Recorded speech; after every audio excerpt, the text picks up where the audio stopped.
The night was quiet, too quiet for a town that claimed to be alive. Maplewood sat between two long highways, the kind of town people only noticed when they were low on gas or hungry enough to stop at the diner. The streets were lined with old houses, some freshly painted, some with chipped wood that told stories of families who had lived there for generations. Everyone knew everyone, or at least they thought they did. But Maplewood carried something inside it, like a locked chest in the attic that no one dared to open.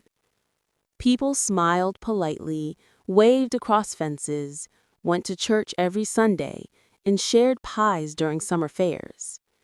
Yet behind the polite smiles, the town held whispers. Secrets lived here.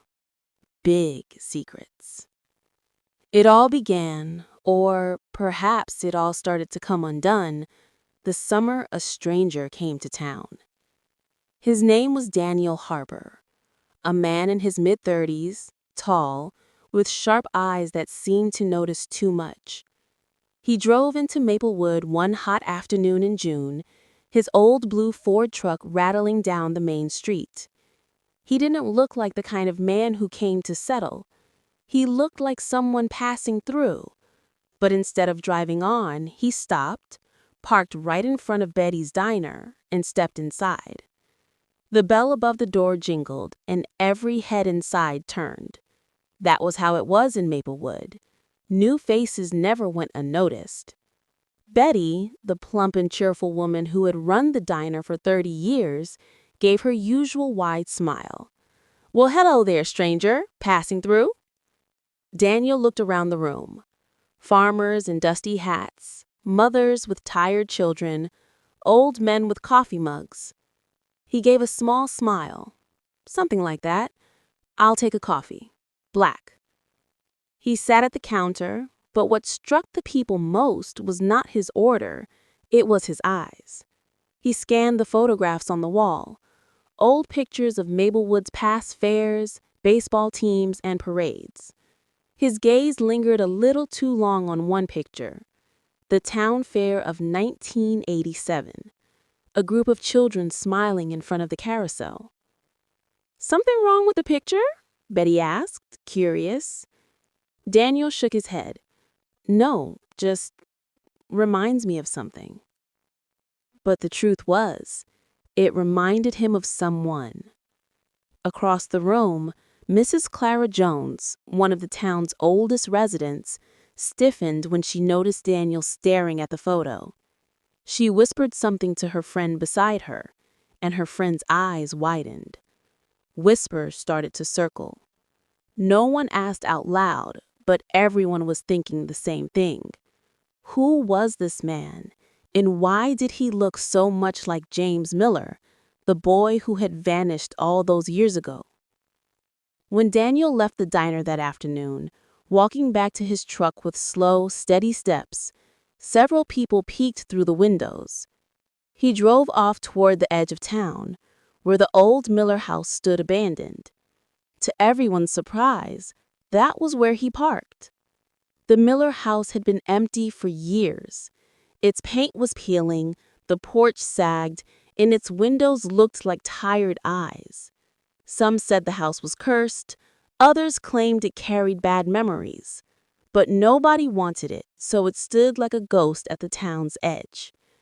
Daniel Harper walked right up to the front door, pulled a key from his pocket, and unlocked it. That was the moment Maplewood changed. By evening, the whole town was buzzing.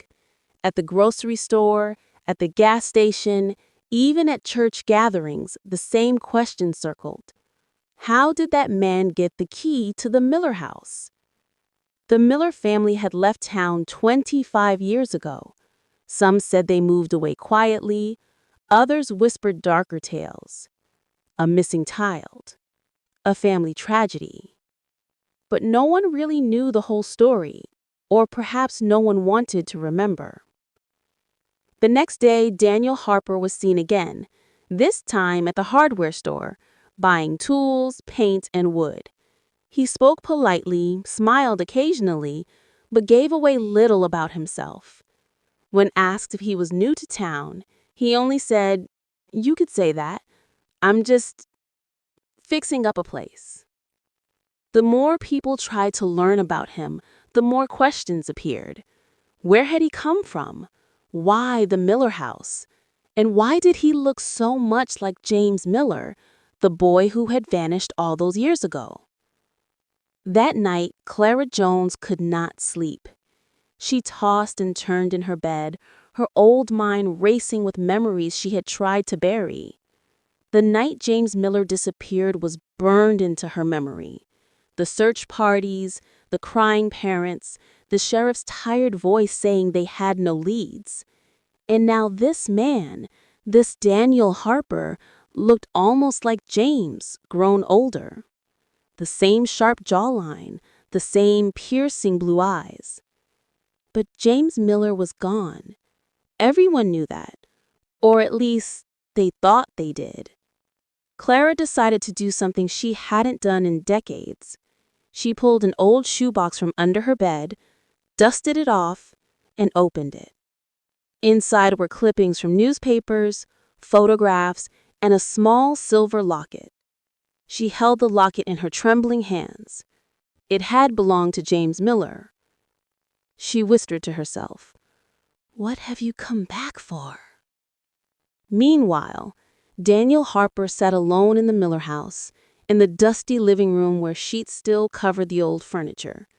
He lit a single lamp and stared at the photographs he had spread on the table. Pictures of Maplewood, pictures of people from the town. And in the middle of it all, one photograph stood out. The Miller family portrait taken months before James vanished. Daniel's eyes burned with something that looked like sorrow and anger. "I'm back," he whispered to the empty house. "And I'm not leaving until the truth comes out."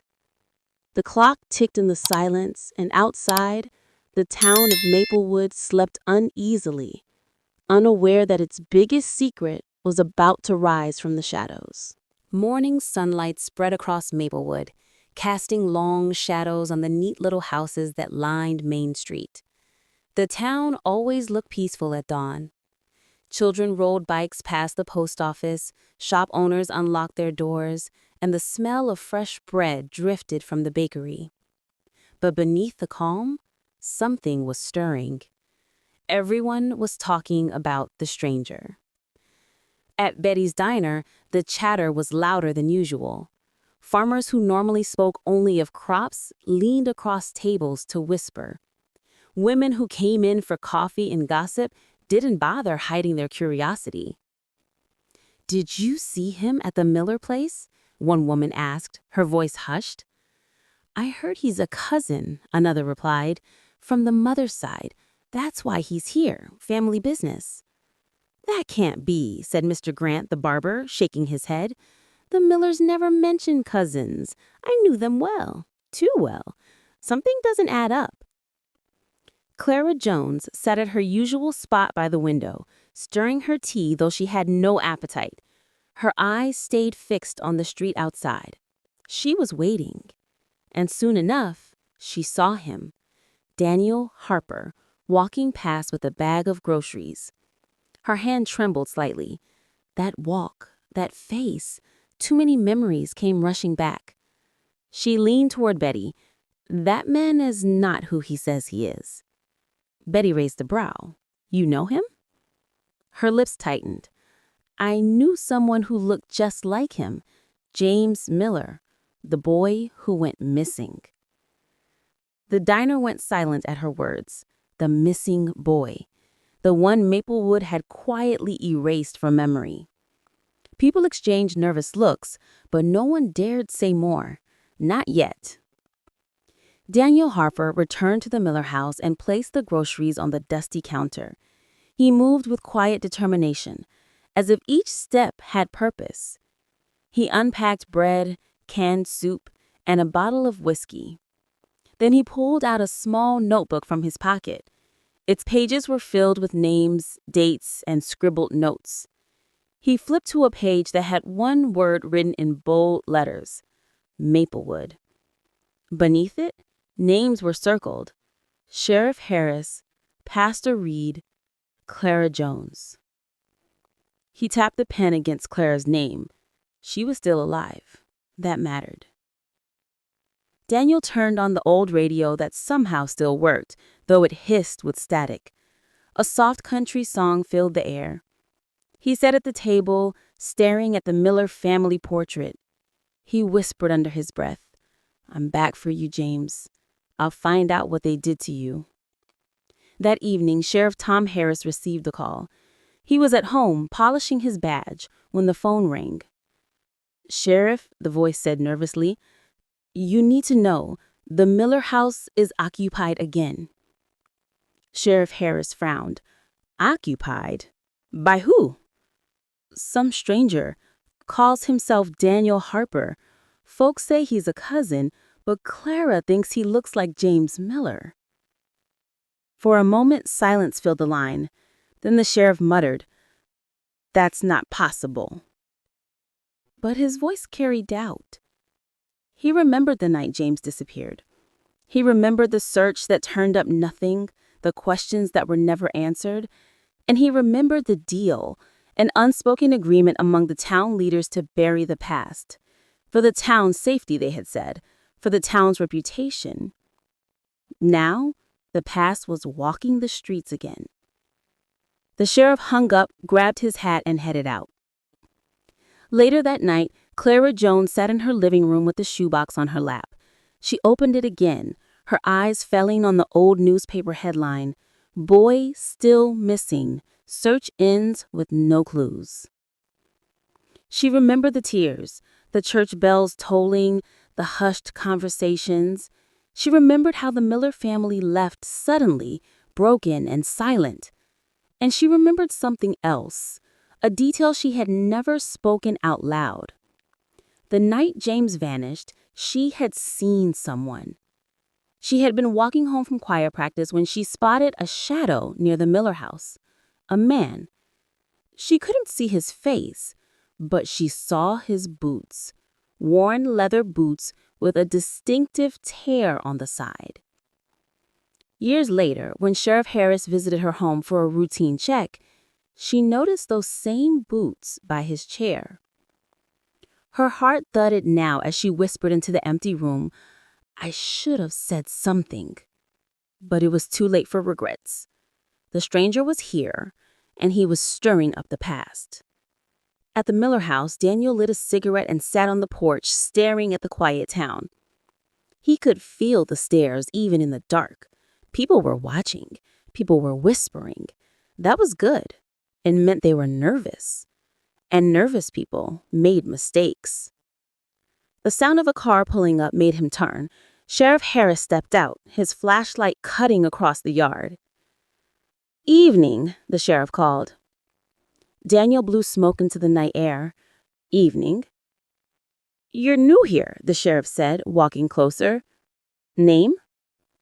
"Daniel Harper." The sheriff studied him, his face unreadable. "Harper, huh? And what brings you to Maplewood?" Daniel shrugged. "Needed a change of scenery. Figured I'd fix up this old place." The sheriff's jaw tightened. Strange choice. Most folks wouldn't touch this house. Bad memories. Daniel's eyes narrowed slightly. "Maybe I'm not like most folks." For a moment, the two men locked eyes. Then the sheriff tipped his hat. "Well, welcome to Maplewood, but let me give you some advice. Some things are better left buried." Daniel smiled coldly. "That's the thing about buried things, Sheriff. They have a way of being dug up." The sheriff said nothing more. He turned, walked back to his car, and drove off. But his hands gripped the wheel too tightly. Daniel watched the taillights disappear and whispered, "I know what you did." The following days in Maplewood were restless. The church sermon was unusually tense. Pastor Reed preached about sin, forgiveness, and the danger of secrets. His voice cracked once, and his eyes darted towards Clara, who sat rigid in the pew. Children asked their parents about the stranger, but were told not to worry. Teenagers dared each other to sneak near the Miller house at night, only to run away in fear when they saw Daniel's shadow in the window. The town was alive with whispers, and the whispers grew into rumors. One rumor claimed Daniel Harper was a private investigator. Another said he was a ghost, returned to haunt the town. A few even whispered he was James Miller himself, come back from the dead. But the truth was stranger still. Late one night, Daniel sat in the dusty living room flipping through his notebook. His finger traced the name Pastor Reed. He circled it twice. Then he wrote beneath it, "Find the cellar." He stood, grabbed his flashlight, and walked to the back of the house. The boards creaked as he pressed against them, searching. Finally, in the corner of the kitchen, he found it. A trap door, hidden under an old rug. His heart pounded as he pulled it open. The air that rose up was damp and cold. Stairs led down into darkness. Daniel switched on the flashlight and descended. The beam of light revealed stone walls, shelves with old jars, and, in the corner, a wooden box. He knelt, pried it open, and froze. Inside were children's toys, small cars, marbles, and a baseball glove with the initials JM burned into the leather. Daniel's hand shook as he picked up the glove. James Miller. The proof was here. The house had kept it secret. And now, so would he. Daniel whispered into the dark cellar, his voice trembling but fierce. "I'll find the truth, and I'll make them pay." Above him, the old house groaned, as if the walls themselves remembered the night James disappeared. And outside, in the stillness of Maplewood, the whispers grew louder. The secret was waking. The rain came suddenly that night, pounding the rooftops and soaking the quiet streets of Maplewood. The storm made the town look darker than usual, as if nature itself knew something was stirring beneath its calm surface. Daniel Harper sat by the window of the Miller house, cigarette smoke curling around his head as he stared at the baseball glove on the table. The initials JM were burned into the leather, too sharp, too deliberate to be a coincidence. James Miller. He thought of the cellar, of the wooden box with the toys inside. Whoever put those things there hadn't meant for them to be found. That meant one of two things. Someone had hidden James's belongings before or after the boy disappeared. Either way, it meant Maplewood's story about James wasn't the whole truth. The thunder cracked outside, and Daniel whispered, "This town owes me answers." The next morning, Maplewood carried on as usual, at least on the surface.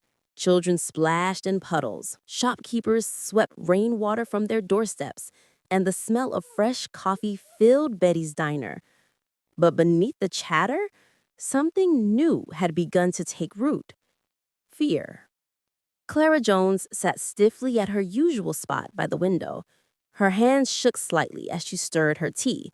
She had tried to convince herself that Daniel Harper couldn't possibly be James Miller grown up. That was impossible. James was gone, lost forever. And yet, every time she saw Daniel, her heart screamed otherwise. When Daniel walked into the diner that morning, every conversation stopped. He didn't seem to notice, or maybe he enjoyed it. He ordered black coffee and sat at the counter, pulling out his notebook. Sheriff Harris came in moments later, his presence filling the room. He nodded at Betty, gave a thin smile to the farmers at the corner table, then let his eyes fall on Daniel. "You again," the sheriff said. "Me again," Daniel replied calmly. The sheriff sat on the stool beside him. You fixing up that house or just poking around? Daniel sipped his coffee. Bit of both. Careful what you poke, the sheriff said softly. You might not like what you find. Daniel leaned closer. That's the thing, Sheriff. I don't scare easy. Not anymore. The tension between them was sharp enough to cut. Everyone in the diner held their breath. Then Betty cleared her throat loudly. Pie! Either of you gentlemen want pie? But neither man touched the slice. That afternoon, Daniel walked to the church. Its tall white steeple stood proudly in the center of town, bells ringing every Sunday. The door was unlocked, as it always was. Inside, he found Pastor Reed arranging hymn books. The pastor was a tall man in his 60s, with kind eyes and a voice that usually comforted people. But when he saw Daniel, a flicker of unease passed across his face. Can I help you, son? Pastor Reed asked. Daniel walked slowly down the aisle, his footsteps echoing in the empty church. He just came to see the heart of Maplewood. They say the church has seen everything. The pastor smiled faintly. The church has seen joy, sorrow, weddings, funerals, everything a town carries.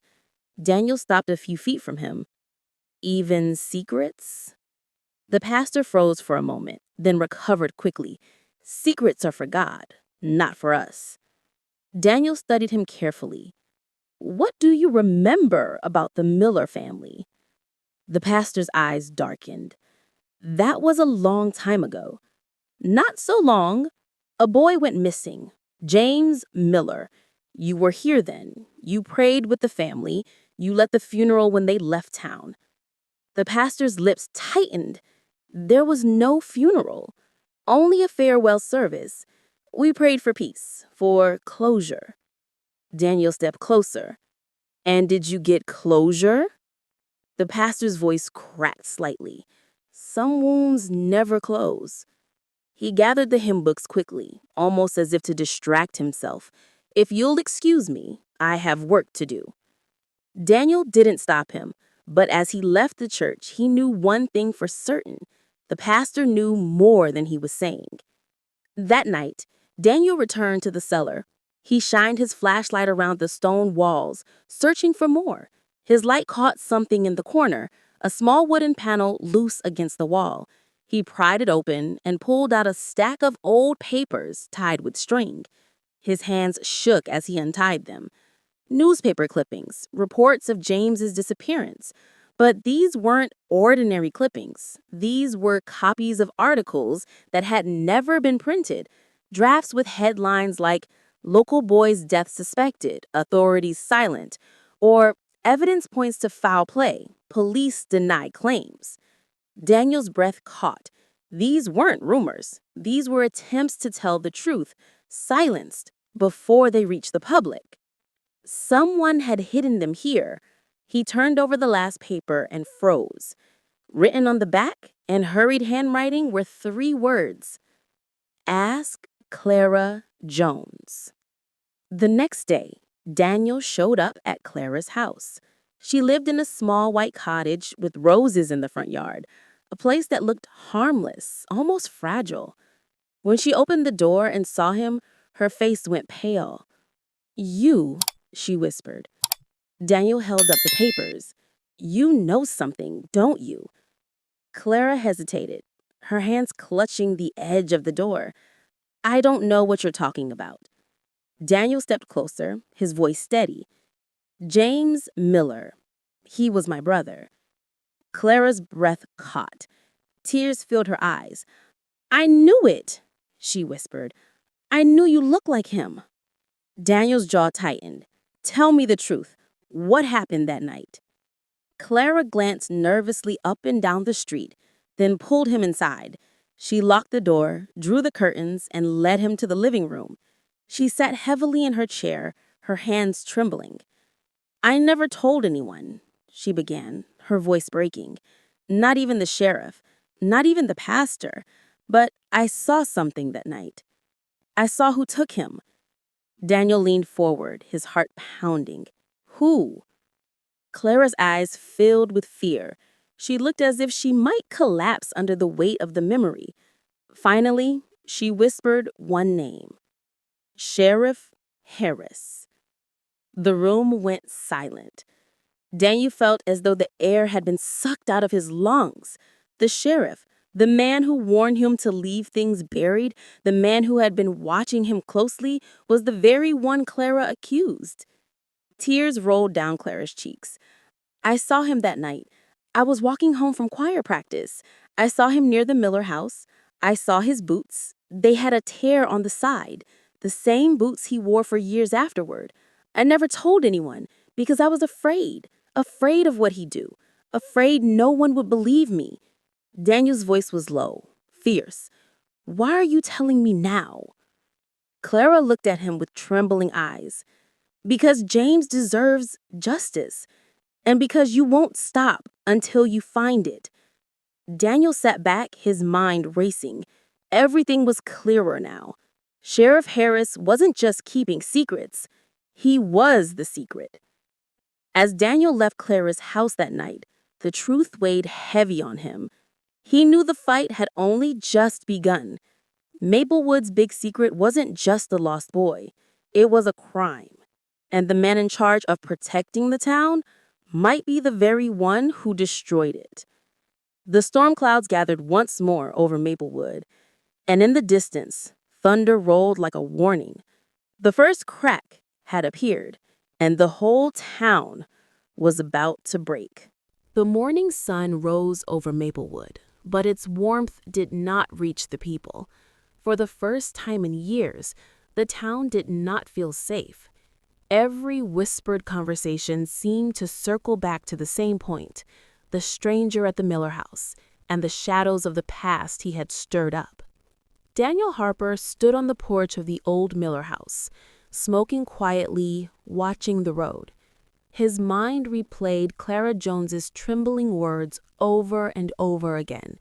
Sheriff Harris. She had said it with certainty, with fear still clinging to her voice after 25 years. Daniel thought about the sheriff's warning.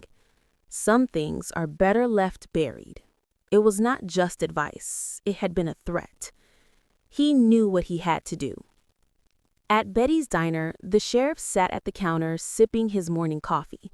The usual crowd was there, but their voices were hushed. They no longer greeted him with easy smiles. They watched him now, cautiously, as if weighing their trust. The bell above the door jingled. Daniel walked in. The room froze. He strolled right up to the counter and took the stool beside the sheriff. His voice was low, but sharp enough for everyone to hear. "We need to talk." Sheriff Harris didn't look at him right away. He stirred his coffee slowly, then finally turned. "About what?" Daniel leaned closer. "About James Miller." The name hung in the air like a thunderclap. Conversations died. Forks paused halfway to mouths. Betty's hand trembled as she wiped the counter. The sheriff's jaw tightened. "Careful, son." Daniel's eyes burned. "I'm done being careful." For a long moment, the two men stared at each other. Then the sheriff stood, tossing a few dollars on the counter. Outside. They walked out to the street, the townsfolk watching from the windows like it was a play they couldn't look away from. Sheriff Harris turned, his voice hard. "I don't know what you think you're doing, digging up ghosts. That boy's gone. Let it rest." Daniel stepped forward, his voice shaking with anger. "He wasn't just gone. He was taken. And you were there. Clara Jones saw you." The sheriff's face went pale for the briefest second, then hardened. "Clara's old. Her mind isn't what it used to be. You're listening to stories, not facts." Daniel's voice dropped to a growl. "She saw your boots, the same boots you wore for years. She knows. And deep down, so do you." The sheriff's hand twitched near his belt. Not on his gun, but close enough to send a message. "I'll warn you once, Harper. Stop." If you don't, you'll regret it. Daniel didn't flinch. I regret only one thing, that it took me this long to come back. The sheriff's eyes narrowed. Come back? For the first time, Daniel let it slip. His voice was cold and steady. James Miller wasn't just my brother. He was my twin. The sheriff froze. His eyes widened, just for a second, and that was enough for Daniel to know he had struck home. Without another word, Sheriff Harris turned and walked away, his back stiff, his steps sharp. He was rattled. Daniel watched him go, his fist clenched. "I'm coming for you," he whispered. That afternoon, Maplewood buzzed like a hive disturbed. People who had been silent for years found themselves speaking in half-hidden corners. "I always wondered why the sheriff shut down the search so quick," Mr. Grant muttered to a group of farmers, "and why the papers never reported half of what was going on. You think he really had something to do with it?" Betty, overhearing, shook her head. "I don't know, but secrets don't stay buried forever. Not in a town this small." Even Pastor Reed wasn't easy. At his evening prayer service, his voice wavered as he spoke about judgment and truth. His hand shook when he turned the pages of his Bible. Meanwhile, Daniel returned to the Miller house, determined to find more proof. He searched the cellar again, this time pressing against every stone, checking every corner. His flashlight beam caught something on the wall, scratches. At first, they looked like marks from age, but as he leaned closer, his breath caught. They were letters, faint, carved into the stone. J.M. His chest tightened. James had been here, not just his belongings. James himself.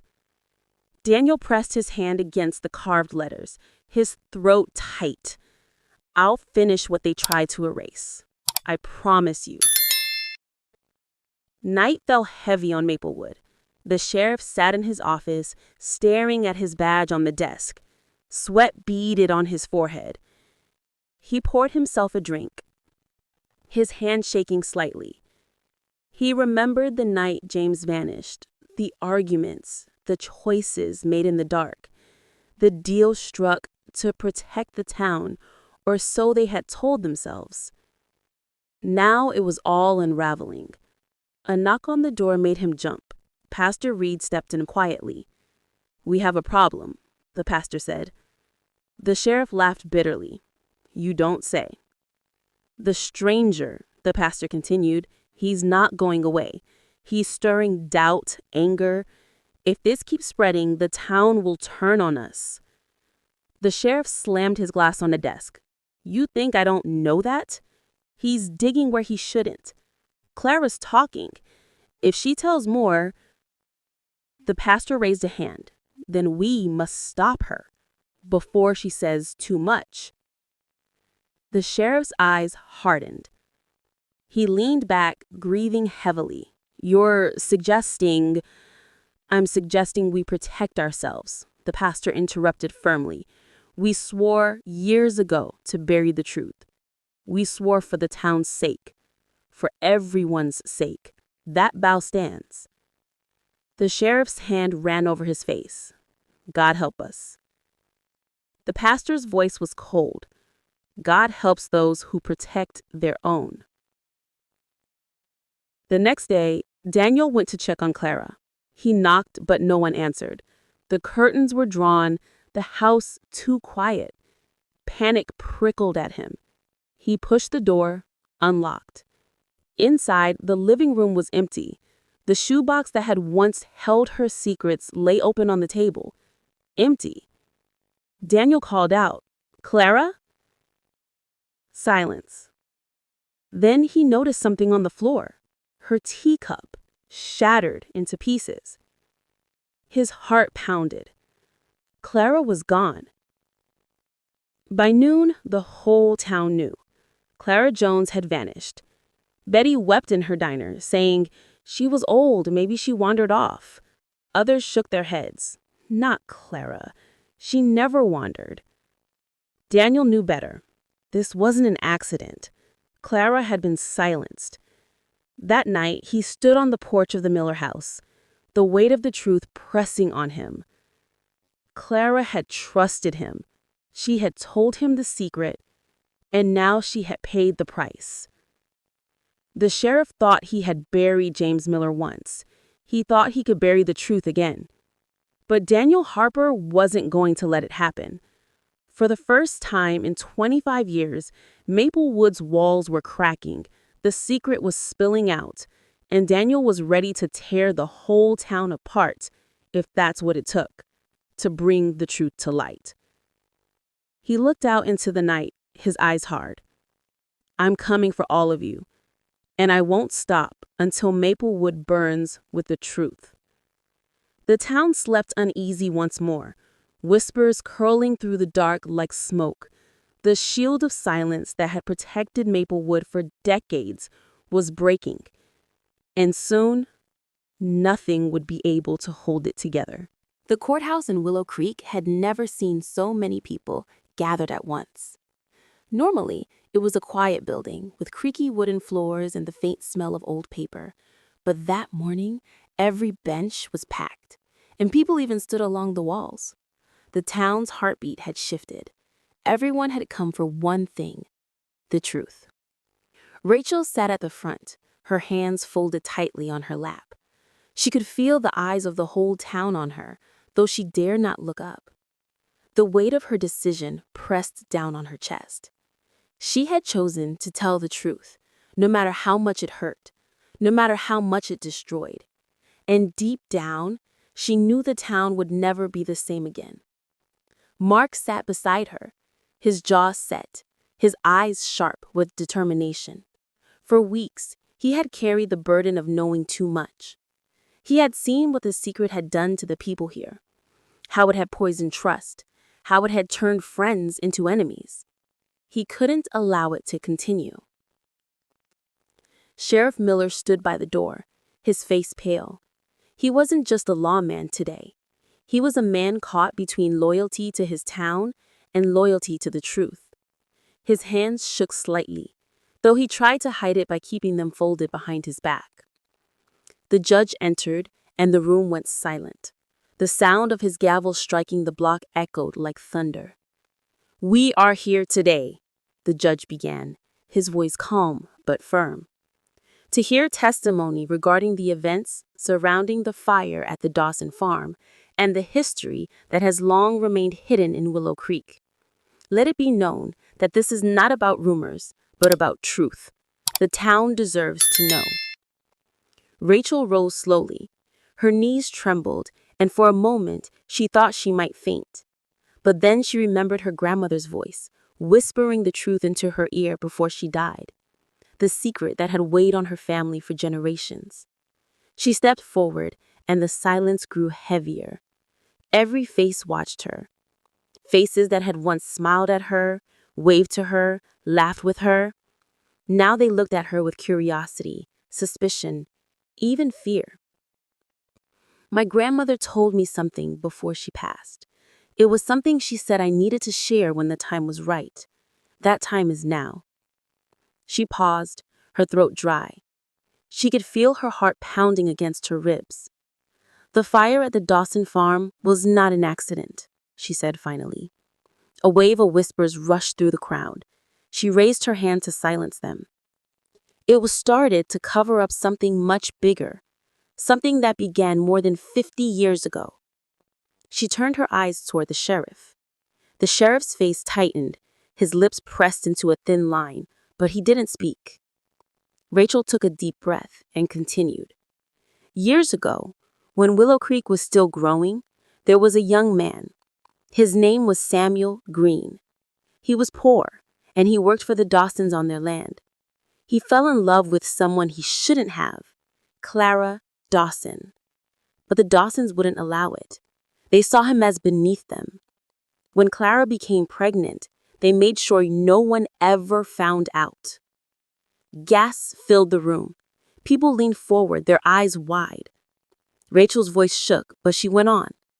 The Dawsons and the Millers worked together to hide it. My grandmother was passed off as someone else's child, and the truth stayed buried for decades. But it never really went away. That is why the fire was set. Because records were found. Because someone tried to keep the secret hidden forever. The sheriff stepped forward finally, his voice heavy. "It's true," he said quietly. "My father and my grandfather, they knew. They swore to protect the Dawson name, to protect the town from shame. I didn't want to believe it, but the evidence is there. Rachel's grandmother was the child. Her family was silenced to protect the powerful." The judge banged the gavel, trying to calm the uproar, but the damage had already been done. In that moment, Willow Creek was broken open. All the years of smiling faces and quiet streets, all the years of pretending nothing was wrong, it all shattered. The truth was out. Rachel sat back down, her whole body trembling. Mark put his arm around her, steadying her.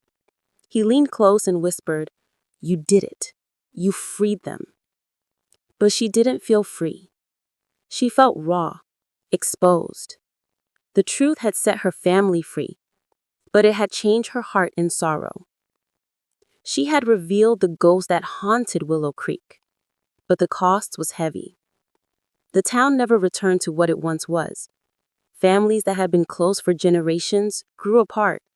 Some people moved away, unable to live under the weight of what had been revealed. Others stayed, but their smiles were weaker, their laughter quieter.